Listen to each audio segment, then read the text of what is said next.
Yo, welcome back to the Hulaham Hour. You know what it is. Nick, what's up, man? Oh, just looking for the Pistons to fucking beat the shit out of the Magic tonight. Dude, we can't win a playoff game at home, and we're going to get more into that as soon as we kick it.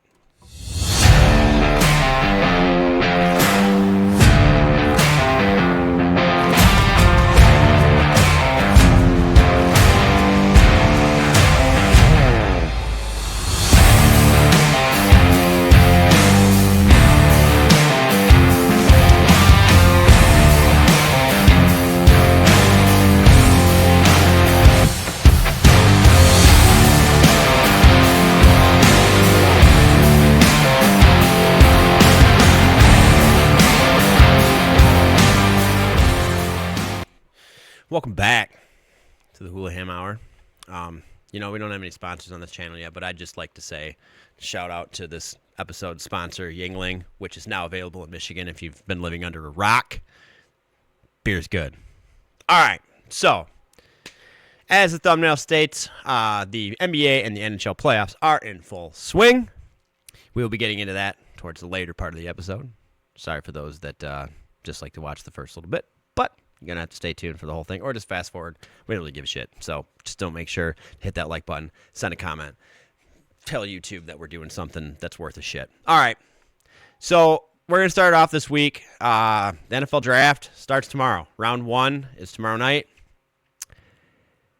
The only thing I think that's going to be any sort of a curveball at all is Fernando Mendoza not going number 1, which I think if that does, I think Mel Kiper might literally have a stroke and die on live television tomorrow if he doesn't go number 1. Dude, how crazy would that be, though? Like, the Jets swap picks and, 3 other picks, and all of a sudden Mendoza's in New York. I mean, could be, dude. It could be. But, they would be pulling almost an Atlanta Falcons in the sense that they brought in Geno Smith. Aaron Glenn spoke like he was Jesus Christ himself. And then you go and draft another quarterback and bench his ass. That would be the ultimate. I think Geno Smith might actually burn down the facility. I think he might actually do it. Well, I thought he would have nightmares being back in that facility, but apparently went back. So, dude, I mean, you're going to go and play for anybody that's paying your money. You're paying your salary. You know what I mean? Like, at the end of the day, like, he's not good enough of a player to just say, nope, I'm not playing for you guys. But he's not that bad of a player where he still isn't going to go and play for all the money he's being paid for. So that's going to be interesting. But if for what besides that scenario you just mentioned, what other scenario do you see that in a case where Fernando Mendoza either A, doesn't go number 1 overall, or B, that they do trade, that Raiders trade out of that spot? I highly doubt it. I mean, they've already brought in Kirk Cousins. They've already, you know what I mean? They're already laying the stonework for the fact that it's going to be him. But what, just crazy thought. Give me one. Ooh, I'm trying to think of the top 5 right now. And a lot of Arizona Cardinals. They got Jacoby Brissett as a starter, just waiting to get paid. Yeah. They got the 3 pick. Now they could do something. It'd be kind of funny if, like, I know John Harbaugh is all in for Jackson Dart, but it'd be really funny if New York traded their first 2 number 1 picks and they got Mendoza and they just told Jackson Dart to kick rocks. Well, they're probably like, he's going to be an idiot in 2 years because he headbutts everybody. That's Scatabo, dude. He headbutts concrete. Dude, Jackson Dart need better. Yeah, it's true. Yeah, that could be. There's a reason they literally became best friends. Bro, headbutt. So what pick? The Giants have the 6th pick and the 10th pick, I think. I think it's the 5th and the 10th. I think the Titans got the 4, and they got the 5 and the 10. Yeah, 5 and... The 10 or 12? That can't be right. This. Oh, that's round 2. That's why. They have the 5th and the 10th. Yep, you're right.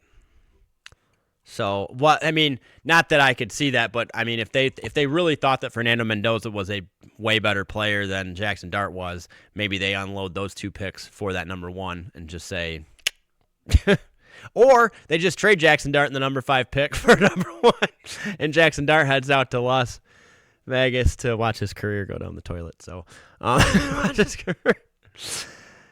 Do you really think that Vegas has made enough moves to be relevant next year? Like even if Kirk Cousins comes out and plays the best football he's ever played, and their defense actually stops the football for once in their life. Do you really think they could do anything in the AFC West?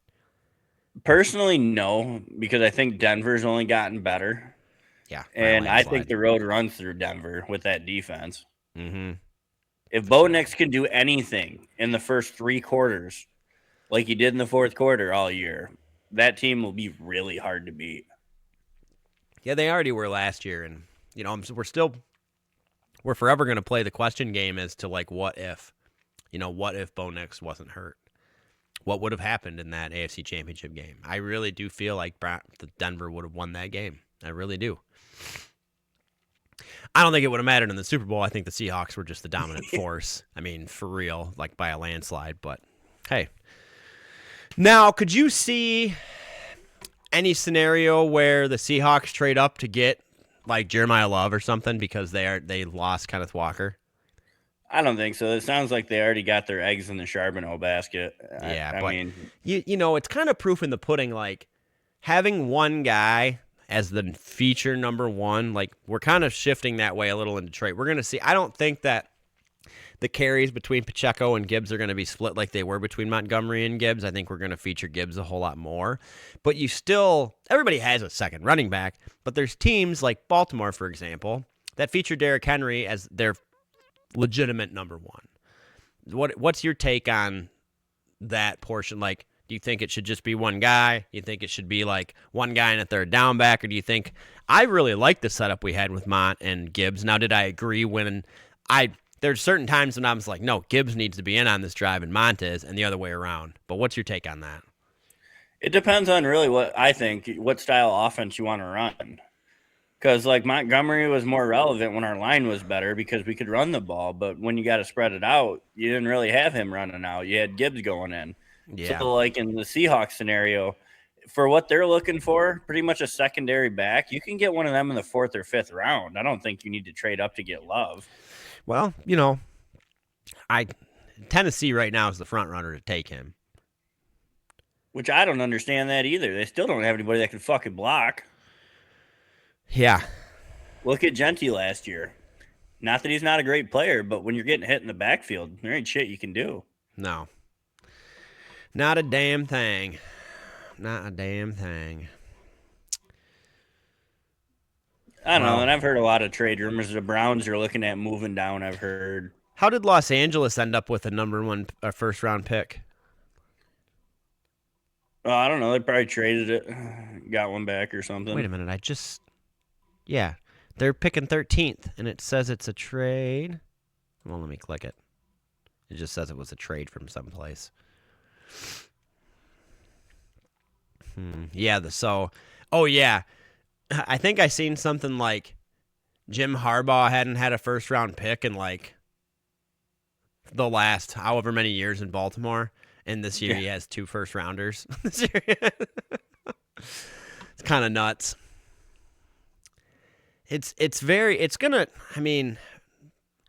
Like skill player-wise, like quarterback-wise, it's not a very heavy draft, but the receiver core is pretty deep. Excuse me. The defensive side of the ball seems to be pretty deep. It's going to be a fun draft. God, how did Kansas City get? Yeah, Kansas City picks 9th. That's bless you. They got 2 draft. Kansas City has 2 first-round picks. My God. Remember they traded their number 1 corner. Yeah, and then somehow LA still wound up with almost a higher draft pick than they got. I know, it's just kind of crazy because I don't think the Rams have actually had a first-round pick in the last 8 years. Yeah. They always traded away. The Los Angeles Rams acquired a 2026 first-round pick and additional draft capital from the Atlanta Falcons during the 2025 NFL Draft. In this trade, the Rams moved back from their 2025 number 26 overall, sending the pick and a 2025 third-round pick to the Falcons in exchange for their second-round pick and the Falcons' 2026 first-round pick. Okay. All right. So it's from last year. That's why I don't remember anything about it. But why in the world, when they made that trade, were they saying they didn't have a first-round pick still? Well, probably not their own. Who gives a shit? It's still a pick. That's probably what they meant, though. Be honest, though, the more that I've sat and thought about it, I'd like their strategy better than that. Why would you not? Why would you want to take a risk and roll the dice on someone that is not proven in the league, in a rookie, in anyone in the draft? Or trade away your first and second round picks for players that are proven, like they've done this whole time. And look, they're in the playoffs every year. They're competing every year. What are your take on that? It kind of depends on what your salary cap is. I mean, you do that, you're eating a lot of money and a guy who's ready for more money. You get a guy on a rookie deal, you can stretch that shit out for 4 years. Yeah, it's true, because you've looked at some of the stats, like there's been a lot of quarterbacks on rookie deals make playoffs because they have money to spend on the rest, of the team. But then you look at, like, Sam Darnold didn't break the bank with this deal he made with Seattle, but they paid him a good amount of money, and yet they still won the Super Bowl. There's a guy that hates New York. Yeah, so you got Cleveland at 6. So if Tennessee doesn't take Jeremiah Love, where you got him going? Like, where's his best fit? Probably Washington. Even with Bill? I don't see him dropping that far, but I don't think Krosky Merritt is the guy. No. I don't think they really gave him enough of a chance last year. I think if Love's available, you take him. I don't see him dropping that far, though. I don't. I think he is the overall best player in the draft. Which is crazy, because when's the last time that happened with a running back? Dude, the guy's phenomenal, and he's fumbled like twice in 3 years. I know. I'm not saying he's not awesome, but I'm saying when's the last time that we've literally said the number one player in the draft that's not going number one is a running back? Yeah. It's been a long time. Been a long time. Well, somebody's career is going to get ended in the 12th pick. Bucky Jones! Oh, man. The Cowboys have 2 first-round picks. Dude, there's a lot of teams. I think, isn't there like 4 or 5 teams that have 2 first-round picks? Yeah. Yeah, that's insane. That's got to be some sort of record. Hard to tell anymore. There's so much fucking trading that goes on. Yeah. Did they vote in to be able to go 5 years out with draft picks? No. They didn't vote that in, so it's still 4 or 3? 3? Okay. And it's getting a bit ridiculous at 5. Yeah. I'm going to trade my 2060 pick for... Yeah, imagine like that Vegas really wanted Fernando and didn't have the number 1 pick, and they're like, hey, New York, take our next 5 years first-round picks. You're like, that's just a bit wild. Yeah, it is. I seen a stat today about Vegas. I'm very curious to see who New York selects for this and this only. I think I sent this to you. Didn't I? I don't think so. Okay. So here, this is over the course from 2002 until 2 years ago. I will state the year, who the Raiders picked, and then who the very next pick in the draft was. All right, are you ready for this, Nick? 2002, picked Napoleon Harris. Next pick, Ed Reed. 2004, Robert Gallery. Next pick, Larry Fitzgerald. This just gets better, dude. It keeps getting better. I promise. 05, Fabian Washington. Next pick, our favorite guy on this podcast, Aaron Rodgers. 07, Jamarcus Russell. The following pick, our boy, Megatron. This is so bad, dude. Are you ready? 2010, traded away a pick which New England used to draft Robert Gronkowski. I think this might be the best one, period. 16, drafted Jihad Ward. Next pick, the king, Derrick Henry. So in 17, they had 9 total picks and didn't re-sign any of those picks. In 2018, they had 9 picks, and only one of those 9 picks re-signed. They sound like they're killing it. In 2019, they took Selin Farrell 4th overall. I don't even know who that is, if that tells you anything. In 2020, they took Henry Ruggs. We talked about that last week. 2022, they won 3 straight games at the end of the season to miss out on C.J. Stroud. And in 2023, they won a pointless game to lose out on drafting Jaden Daniels. So I'm not saying anything negative about Fernando Mendoza. I think it's going to take him a couple of years, but I do think that he will translate well to the league. However, who do you really think the Jets are going to take at number 2? Because that person's going to be a Hall of Famer. They're either going to take Bailey or Arvell. They're going to take a defensive lineman. Yeah. I almost did. Did they franchise tag Bryce, whatever? I think he re-signed. He did? I don't think they franchise tagged him. No, all right. I'm just curious. It's like, oh, you franchise tag somebody. Why not bring in, somebody? I don't know. No, they like to continue to butt fuck people on the franchise tag. That they do. Ask George Pickens. Yeah, dude. Speaking of that, so what's the situation going on with Mr. George? He wants a long-term contract, and they pretty much told him because we signed CeeDee Lamb to that big deal, you're going to have to wait, and we don't really give a shit if you're mad. Yeah, Cowboys say they won't talk long-term deal with George Pickens even after the season. Yeah, like they're probably franchise tag him again. Yeah, that's wild, man. He ain't showing up to OTAs, so it doesn't really matter. No. He was an asshole in Pittsburgh. You don't think he's going to be an asshole in Dallas? Oh, Baltimore Ravens could have interest in trading for George Pickens 2 hours ago. I think a lot of people would, and I think he's worth paying. Yeah. I mean, he showed that last year. Oh, is this killing me today? It's allergy season. Yeah, I know. Normally keep some tissues over here, but of course when I need them, I ain't got them. Yeah, it's going to be very interesting to see. And, what a better place for him to be playing than the drama center capital of the NFL in Jerry World. Well, and Jerry coming out and saying that says we're open to trade. Like, draft time, let's go. Yeah, because he's never going to come out and say that we're open to trade anybody. No, he did it right before the draft for a reason.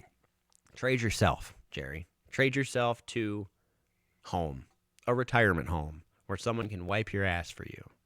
That's what you need to do. Yeah, it's called his yacht. What do you think a world without Jerry Jones in Dallas looks like? Because it's going to, no offense to the man, he's getting up there. I don't think he's going to die anytime soon, but he's getting up there. His son's doing it. So we're going to have a Jones for the rest of our bullshit. Yeah, but dude, there is never going to be another Jerry Jones. Dude, have you heard some of his kids' fucking press conferences? I've not. He ain't far off. He sounds just like an arrogant ass, just like Jerry does. Oh, sweet, dude. Yeah, so, it's not going to change at all. He might even be more of an ass. It's hard to tell. At least when, Martha Ford took over for her mom, I was very skeptical. She got booed very, very hard at the game that I went to when the Ravens and Lions played and Calvin Johnson got his Hall of Fame ring presented to him. Which, shout out NFL, give Brandon's Jewelry a call. Let me make that ring, dude. I'll do it way better than K Jewelers will ever dream of doing it. So, or Calvin, if you ever have a problem with your ring, don't take it to Case. Just call me, dog. Anyways, she got booed. And you want to know something? I was one of the booies. But she's brought a different mentality. I don't have to like her as a person. I don't have to like her at all. But she's brought a different mentality to Detroit. I even she was in a press conference and somebody asked her, this was a couple weeks ago, on her thoughts on if Dan Campbell and Brad Holmes don't get it done this year. I'd get it done and make the playoffs again. You know what I mean? What she's looking for the future. And she goes, we've made a commitment to Brad and to Dan. And I'm not backing down on my commitment. And I have nothing but faith in these men. That's not how Detroit has ever played things. We burned through. Yeah, we've burned through coaches, players, draft picks, just wasting arguably 2 of the top 5 players to ever do it in Calvin Johnson and Barry Sanders on the offensive side of the ball, at least. Wasting their careers. If If Calvin Johnson and Barry Sanders were to play on that team today, look out, dude. I mean, serious. Like, Amara and Gibbs are great. They are, but they are not Calvin Johnson and Barry Sanders. Not even close. I mean, Gibbs has potential to do better than Barry did. He does. If he can stay healthy and the Lions can stay relevant. They don't even have to be winning every game. Just stay at 500 or above, and we'll see. So, speaking of 500 and above, shout out my boy Mike Tomlin. Taking Tony Dungy. Okay, so Tony Dungy got Mike Tomlin's first coaching job in the NFL, and now Mike Tomlin is replacing Tony Dungy on NBC for broadcasts. I think that's pretty cool. Shout out Mike Tomlin. I really hope that they let him be himself. I don't think they're going to have to wheel him back a little bit. But imagine unhinged Mike Tomlin on it. I would actually put up with Chris Collinsworth to watch that. I know he's not going to be in the booth with Chris or anything. He's going to be in the studio, but still, yeah. I mean, I would tune into more Sunday Night Football games with the volume on. But if you look at guys like Belichick and Saban, since they retired, Belichick not anymore. They were a lot more vocal everywhere they went, and it was cool to hear. I hope he's like that. Yep. Saban. I seen a thing the other day too that Ty Simpson called Nick Saban to ask his opinion because Miami offered. I don't know if you saw this. Miami offered Ty Simpson $6.5 million to come play for them next season. He hasn't even been drafted yet.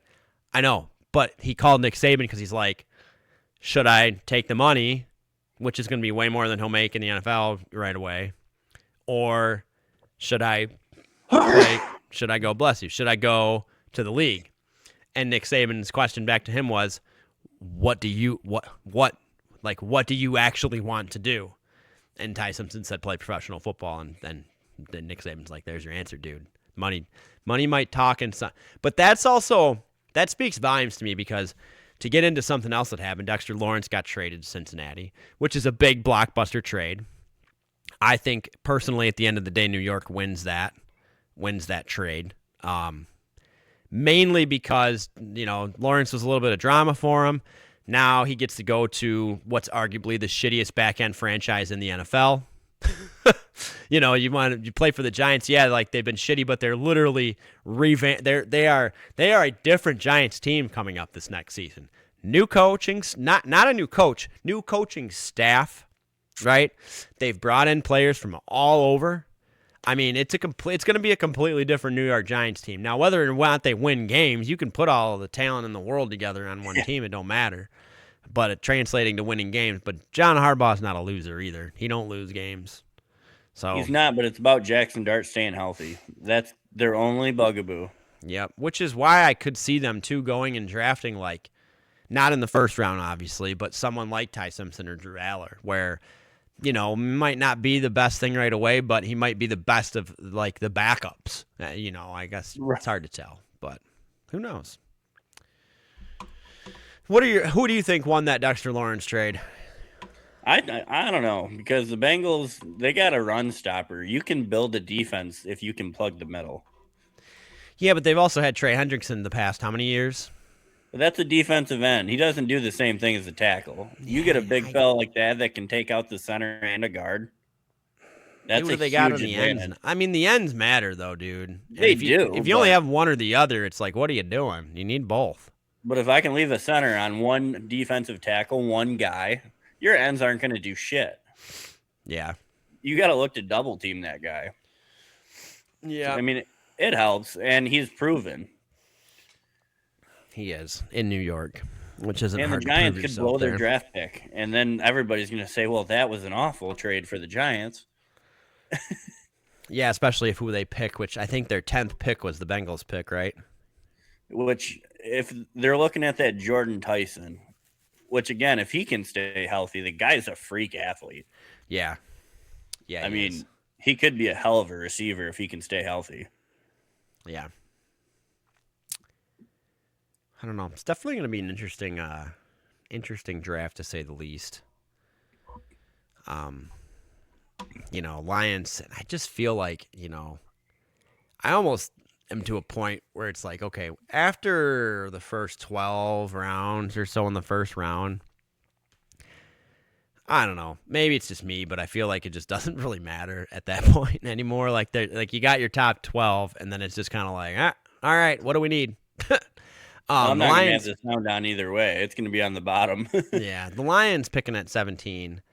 I doubt that they trade for anything unless they trade up to try to get somebody that they really, truly want. But I haven't even heard anything through the rumor mill as to, like, what they're actually after this season. Have you heard anything? They're definitely after a lineman. Mm-hmm. An offensive lineman for sure. Which is such a I think that's where they go. Which is just not sexy in the first round. I mean, I get it. But, dude, okay. Look at Campbell is it Campbell from New England who got drafted, like 4th last year or 3rd? And just couldn't block a brick. I mean, like, especially when it came down to playoffs. The dude got his ass handed to him. And the guy that I've heard what they're looking at is Caden Proctor out of Alabama. He's like 6'6", 340 pounds, and can move. To get that kind of guy on the line with Sewell, dude. Yeah, that'd be dope. Like, that's kind of the guy we need. We need We're moving monster. Sewell to a different position, correct? Yeah. Yeah. And really in the NFL, they pretty much bounce a lot of them guys around. Yeah, it's just, we'll see how it goes. You do something for so long, you get really good at it. But we also showed last year how shitty it was when we couldn't run the ball. Very much so. We need linemen. Yeah. Our offense is pretty much based off of play action. I don't want to see Goff in the shotgun all day. That's a bad day. Yeah.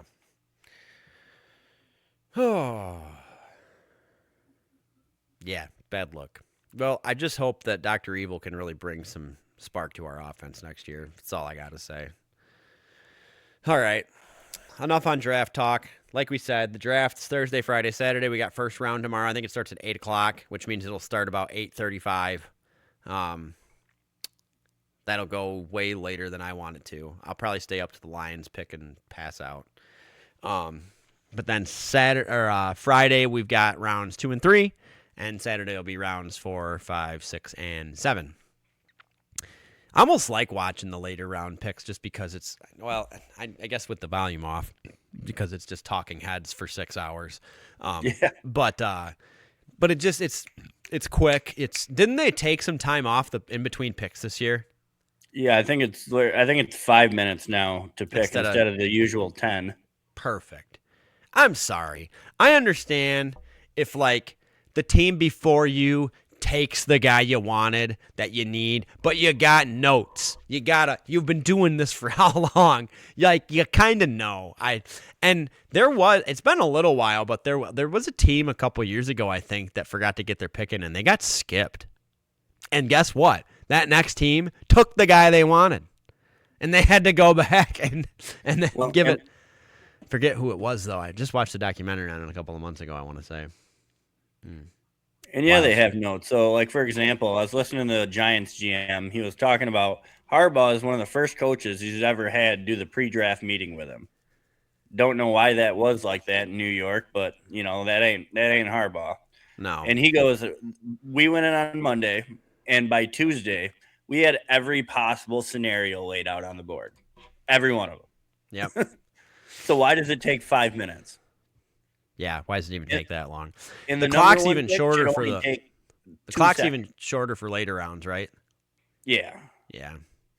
But when, like, the number one pick, they take the whole 5 minutes. Are you kidding me? This has been picked for 3 months. More than that. Yeah. He's already got a house there. Like, Jesus. He's already got a house there. Oh, how big of an April Fool's joke would it be if they drafted Ty Simpson? Well, Brady would probably retire from ownership. And Brady might actually go postal. He'd probably just go buy his own island and move away from the world. Live on it with Fernando. Yep. Sorry, buddy. We're getting out of here. It's kind of funny to me that 2 of the most openly religious players are playing in Sin City now. kind of very ironic. All right. Okay, let's shift some gears. We'll get into some golf here before we get into the playoffs. At the RBC Heritage over the weekend. Poor Matt Fitzpatrick, I mean, he took it like a champ in the interview. Congratulations to Matt Fitzpatrick, first of all. Goes into Sunday leading. Scotty does what Scotty does. Ties it up on the last hole. Goes to a playoff hole. Matt Fitzpatrick's hitting his second shot in the playoff hole and has the entire gallery screaming in his ear, USA at the top of her lungs. Now, as an American, I love that. But on the other end of it, it's like, damn, dude. All the PGA events are held here in the States.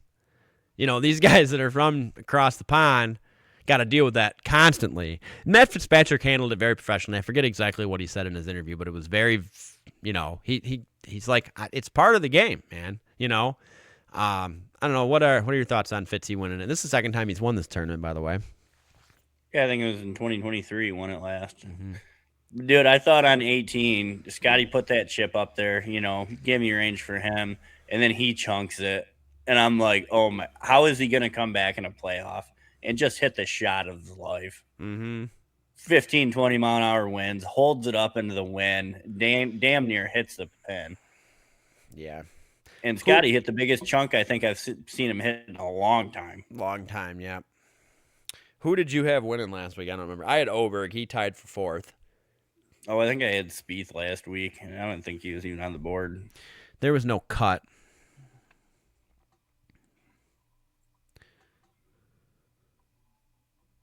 Oh, boy. Oh, come on. Do you even shoot? Who did I have this week? Oh, yeah, there it is. Jordan Spieth tied for 33rd at 7 under. So, yeah. I just feel like he's due, and then he just never does. Yeah.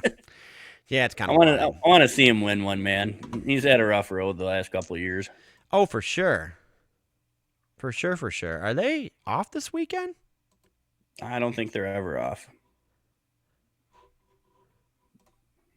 So this weekend it'd be the 23rd through the 26th, and I'm on PGA, and I don't see another tournament until Miami Championship. What the hell? That can't be right. Hang on.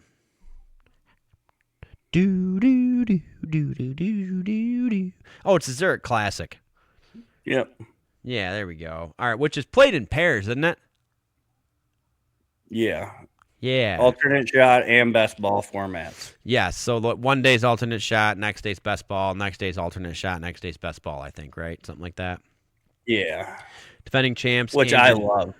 It is fun. It's definitely fun to watch. I'm just curious on who our pairings are. Oh, they don't even have the pairings. Field, course, no. Tee times. Where's tee times? Tee times. Alternate shot's just such an interesting, golf mode. It really is. Because everybody plays different. They want different shots in, different golf balls. Koepka's playing with Lowry. That's kind of cool. That'll be a good pairing.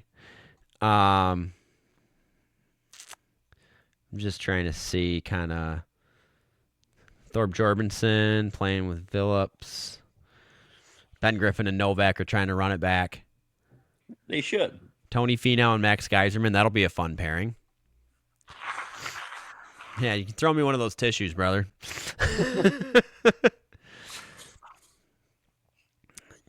Let's see. I'm just trying to see if there's any other really good pairings. I'm not really seeing much. Yeah, there's not a lot of big names really playing. I mean, there are. Don't get me wrong, but there's not a ton. Yeah, it's a little bit of an oddball tournament. Like you said, I really like the setup of it. Round 1 is 4-ball, and round 2 is 4-sums. So there you go. You know what? Just because, give me Koepka and Lowry. Lowry's been playing and I think if he had someone to support him the way Koepka's been playing so far, give me Koepka and Lowry.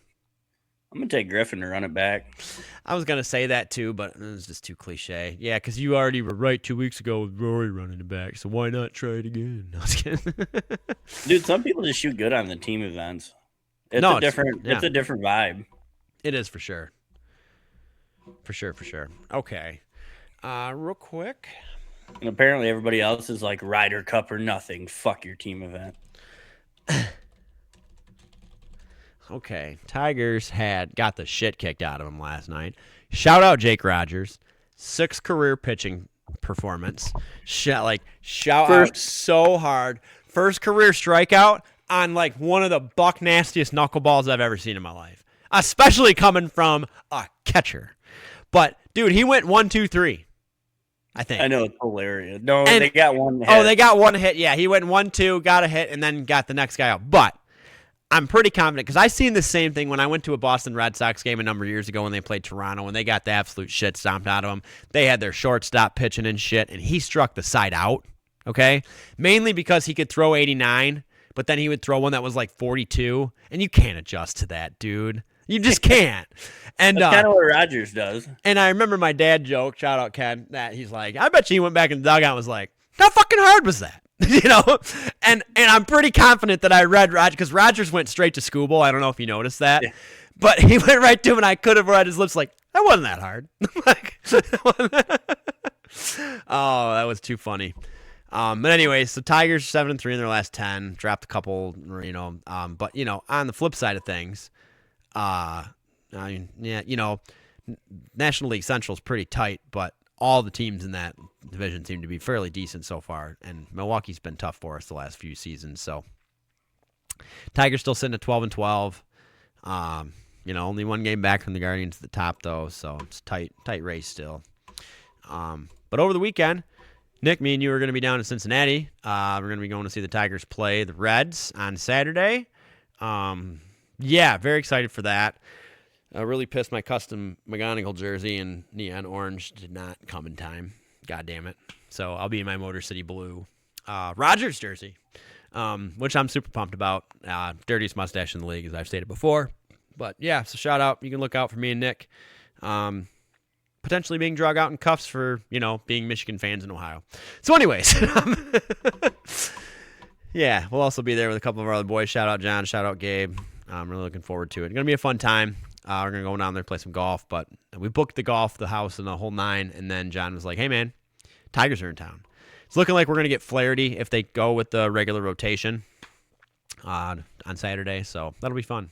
It'll be a good time. For the love of God, don't let him go through the order the third time. For no the shit. love of everything. Dude, we need to just stand up and start shouting that at the top of our bloody lungs, dude.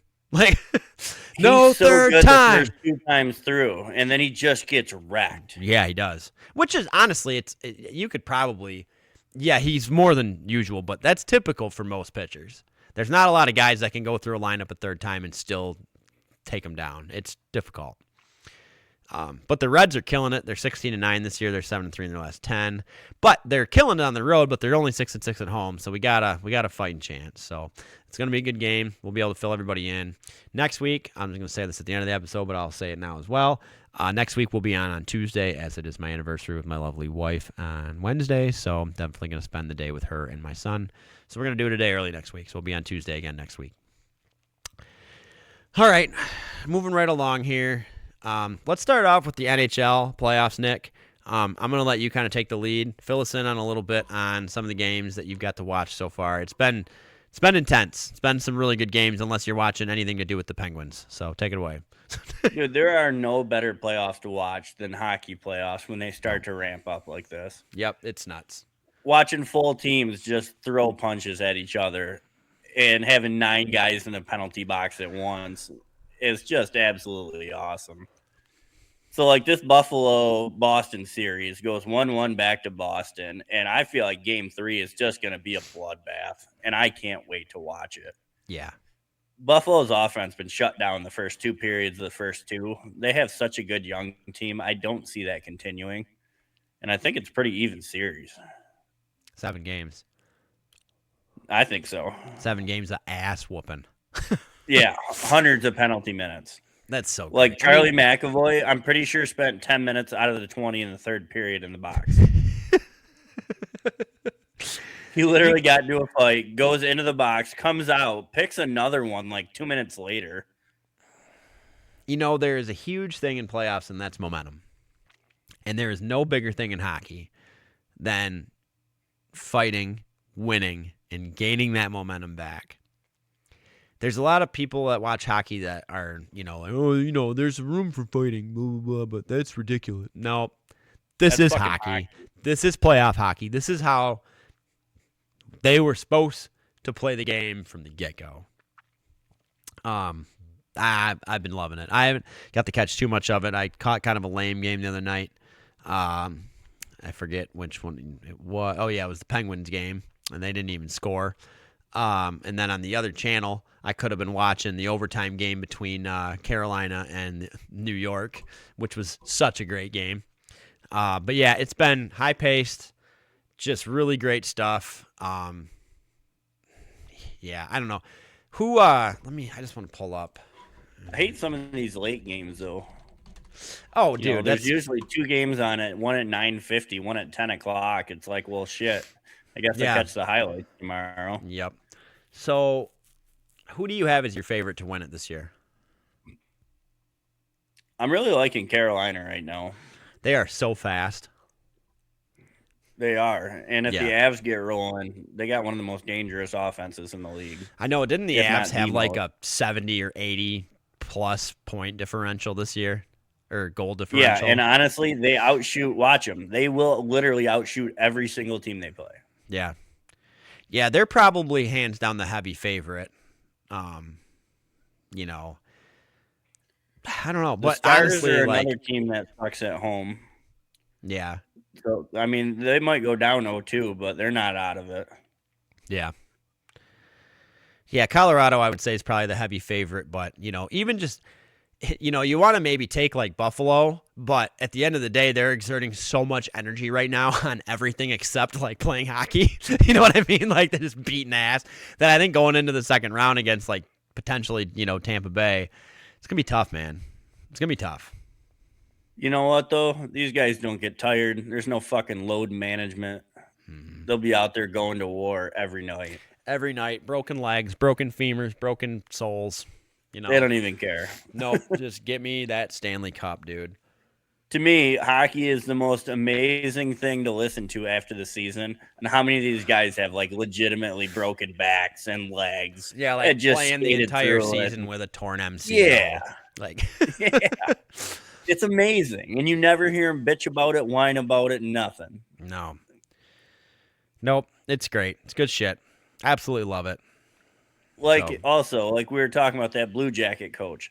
In what other sport can you literally tell your team they don't like losing enough and they're assholes and actually get hired? Yeah. And the players love it. Uh-huh. Yeah. I mean, yeah. Even look at like what Vegas is doing. Interim coach since March. Fire your coach, still make the playoffs, and still win a game in the playoffs. It's unbelievable. They signed Tortorella, man. He's been around. He knows how to do this shit. He does. Sucks that our, Wings aren't in the playoffs, but I don't know. That's a pipe dream, it seems like. So, dude, watching the playoffs, I'm pretty sure anyone in the playoffs would have kicked the shit out of them in 4 games. Oh, by a landslide. Like, it would have been brutal. Yep. Yeah, we weren't good this year. So, all right. Speaking of a team that was good this year, all year, the best team, the second best team in the league, arguably third, but the Pistons. Hey, fellas, there's this thing called home court advantage that you guys have taken, beaten, thrown in the street, and forgotten all about. What are your thoughts on why the Pistons can't win at home? Dude, so I'll kind of mix here a little bit because this isn't just basketball. I've been seeing this lately, and it's mind-blowing to me. Like, the Pistons have, a 14-game home losing streak. Yep. The Tampa Bay Lightning have lost, 11 out of 12 at home, and they have 2 Stanley Cups. Dallas can't win at home either. They've been to 2 Western Conference Finals. I don't understand why nobody wants to win at home. Not winning at home is okay when you're not the number 1 seed. Right, because you're going to have more home games. That ain't going to go well. Correct. But to be honest, I joked with you yesterday when we were together that, Orlando's been sandbagging all year, but you said, though, I forget the player's name, that just has been absolute dog shit all year and now has just become almost Jesus-like level. Yeah, it's kind of nuts, dude. Really looking forward to the game tonight at 7, though. Yeah, Banchero, this is what people thought he was going to be all year, and he just wasn't. And now all of a sudden he's like, oh, look at me. Oh, look, Fuck I you. can actually play basketball. It's funny what happens when you stop taking fentanyl. All right. So overall, though, who's your favorite to take the NBA this year? Yeah, it's got to be OKC. Yeah, I know. Somebody's got to dethrone them, dude. They're amazing. They are, and the scariest part about the entire thing is they are young as shit still. Yeah, very. And they still have like 6 or 7 more draft picks coming up in the next couple of years. They don't even, dude, and that's like they've kind of proven that, like, they clearly are the best team in the NBA. Okay, but they've also proven that they have SGA. But the rest of their team, it's not like when the big three with Bosh, Wade and LeBron down in Miami were bringing and selling all these tickets. These guys are just genuinely brothers. They have this just chemistry between them on and off the court. I don't have social media. I'm not on there every day seeing all this shit. But when I'm watching and seeing them in the middle of a street after a game, just filming each other dancing and shit, other teams aren't doing that shit. They're going out to the club or dinner or some shit afterwards by themselves. Maybe I'm wrong, but well, they ain't going to the club. They wouldn't even have a beer when they won the championship. No, not the Thunder. The Thunder ain't going to the club. Everybody else is. Yeah, no, I think we made fun of them last year that they put that whole case of Budweiser in there and they didn't even fucking touch it. No. Not even to spray on one another, dude. Just abuse the alcohol. Who gives a shit? You just won the NBA championship. God damn it. And what do you think about Wemby getting knocked out? Dude, so what's the concussion protocol in the NBA? So it's at least 48 hours. 48 hours is the minimum. After 24 hours, after you pass your doctors, you can slowly start to ramp up, but then you have to get cleared by a league medical official. So if the series wasn't tied 1-1, if it was 2-0 Spurs, I'd say sit him game 3. But because it's tied 1-1, if they get him cleared, he's playing. But I think you do either way. I mean, it's the playoffs, dude. And, that video you sent me from Riot Comedy of him just it's just so goddamn funny. Shout out Riot Comedy. Your shit is freaking hilarious. I don't know who's making your shit, but please don't ever stop making those ever. I don't know if Anthony Townsend fucked one of your ladies, but that shit is hysterical too. So, I don't know why, but I feel like they're some part of a branch of Polymarket. Probably. I mean, honestly, Polymarket Sports. Yeah. They always make stuff like that. So I don't know where I saw that, but I would be surprised. Yeah, wouldn't be far off for sure. So, all right. I mean, the Pistons they got to win tonight. I think if they go down 0-2 going into Orlando, it's messy for us. Don't you agree? Yes and no, because we are really good on the road. I know, but I mean, it's playoffs. It's different. It's a different atmosphere. Orlando always comes out for their basketball team. I'm going to have a hard time believing the Pistons can come back. I'm considering from here on out being a must-win for the Pistons, especially in this series. Yeah, I wouldn't call it a must-win, but it's a very necessary win. A very necessary win. I'm not ready to say it's a have-to-win game yet to say we're out. Yeah, we'll see. Yeah, no, if they lose tonight, it's kind of like we're just not ready for the playoff stage yet. Clearly since 14 games in a row at home and we haven't won a playoff game, that just answers that question. But we do seem to have a tendency to really want to turn the ball over when it matters the most.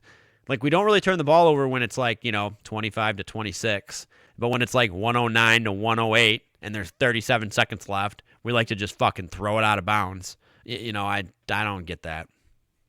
And Cade had a great game 1, but we need their role players to step up. Jalen Dern needs to step up bad. Yeah, dude, he was the only reason I missed out on a parlay worth $300 the other day. Thanks a lot, dickhead. He needed, I think it was 20 points for his to hit, and he did not have anywhere near that. So, but I hit on everything else. It was Duncan Robinson hitting so many threes, Cade scoring 25, Cade having so many assists and shit, and Jalen Duren, you were the only guy couldn't get it done. So you can send me a check to the Hulaham Hour for my lost winnings. Thank you. All right. Well, with that being said, this was a good hour, man. I always love that we can almost go our hour even in the offseason of football, dude. And, this is also, like I said before, gotten me back into more of these sports. It's great. So, and I'm going to get us in just in time to catch that Pistons game. So you got anything else this week, brother? Fuck Jerry Jones. Fuck him. All right. With that being said, don't forget to like, comment, subscribe. Tell us how wrong we are in the comments. We appreciate all the support going forward. Don't forget, next week will be on Tuesday. So with that being said, we are Hulaham. Get the fuck out of here.